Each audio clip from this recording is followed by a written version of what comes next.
जोशीमठ पर अपडेट ले रहे मोदी, दरारों का दर्द मिटाने की प्लानिंग। विशेष संवाददाता, नई दिल्ली। जोशीमठ के लगभग 1.5 किलोमीटर के भू धंसाव वाले इलाके को आपदाग्रस्त घोषित कर दिया गया है।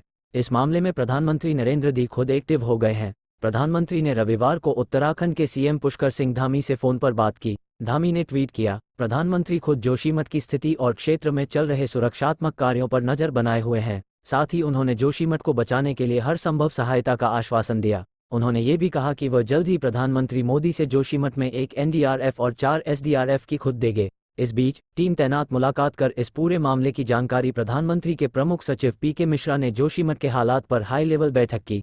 इस दौरान हालात से निपटने के लिए प्लान तैयार करने पर चर्चा हुई। एक अधिकारी ने बताया कि एनडीआरएफ की 1 और एसडीआरएफ की 4 टीमें पहले ही जोशीमठ पहुंच चुकी हैं। बैठक के दौरान उत्तराखंड के मुख्य सचिव ने राहत कार्यों की पूरी जानकारी प्रधानमंत्री कार्यालय को दी। बैठक में जोशीमठ के जिला अधिकारी भी शामिल हुए। अधिकारियों ने ये जानकारी देते हुए बताया कि प्रभावित परिवारों को सुरक्षित स्थानों पर पहुंचाया जा रहा है। जोशीमठ में कुल 4,500 इमारतें हैं और इनमें से 610 में बड़ी दरारें पड़ गई हैं। कुछ होटल, एक गुरुद्वारे और 2 इंटर कॉलेजों में अस्थायी राहत केंद्र बनाए गए हैं। इनमें लगभग 1,500 लोग रह सकते हैं। स्थानीय लोग अपना घर छोड़कर जाने के नाम से घबरा रहे हैं। स्थानीय निवासी सुनैना को ये चिंता है कि बच्चे कैसे पढ़ेंगे, कैसे घर का गुजारा होगा, कहाँ रहेंगे। पेज 12। प्रधानमंत्री मोदी खुद जोशीमठ की स्थिति पर नजर बनाए हुए हैं। उन्होंने हर संभव मदद का आश्वासन दिया। पुष्कर सिंह धामी, सीएम उत्तराखंड। हालात से निपटने का प्लान बनाने पर पीएमओ की चर्चा। लोगों की सुरक्षा है प्राथमिकता। कुछ होटल, एक गुरुद्वारे और 2 इंटर कॉलेज में अस्थायी राहत केंद्र बनाए गए। लोगों से घर खाली करने की अपील। चमोली जिला प्रशासन के वरिष्ठ अधिकारियों की टीम ने रविवार को जोशीमठ नगर के मारवाड़ी वार्ड में घर घर जाकर स्थिति का जायजा लिया। जिन घरों में दरारें मिली है उन परिवारों कराने को तुरंत के शिफ्ट निर्देश दिए। डीएम और परिवारों को जल्द घर खाली करना होगा। हिमांशु खुराना खुद लोगों से मिले। 60 से ज्यादा परिवारों को दरार वाले घरों से शिफ्ट किया गया है। डीएम हिमांशु खुराना ने कहा कि नुकसान को देखते हुए कम से कम 90 और परिवारों को घर जल्द से जल्द खाली करना होगा। सेना इसमें मदद कर रही है।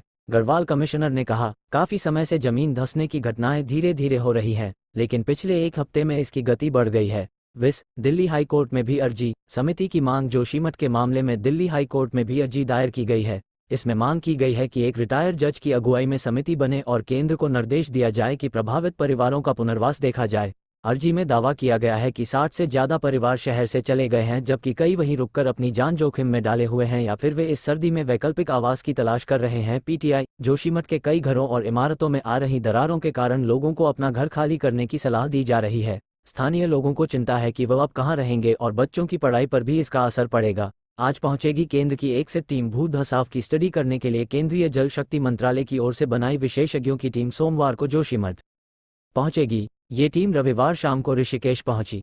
टीम निरीक्षण करने के बाद 3 दिन में भू धंसाव के कारण और प्रभाव पर अपनी रिपोर्ट तैयार कर राष्ट्रीय स्वच्छ गंगा मिशन को सौंपेगी। टीम गंगा अलकनंदा नदी से हो रहे भूकटाव के अलावा निर्माणाधीन राष्ट्रीय राजमार्ग और जल विद्युत परियोजनाओं पर पड़ने वाले प्रभाव का आकलन भी करेगी। सीमा प्रबंधन सचिव और एनडीएमए के सदस्य सोमवार को उत्तराखंड का दौरा करेंगे और स्थिति का जायजा लेंगे। जोशीमठ की स्थिति पर सैटेलाइट से भी नजर रखी जाएगी।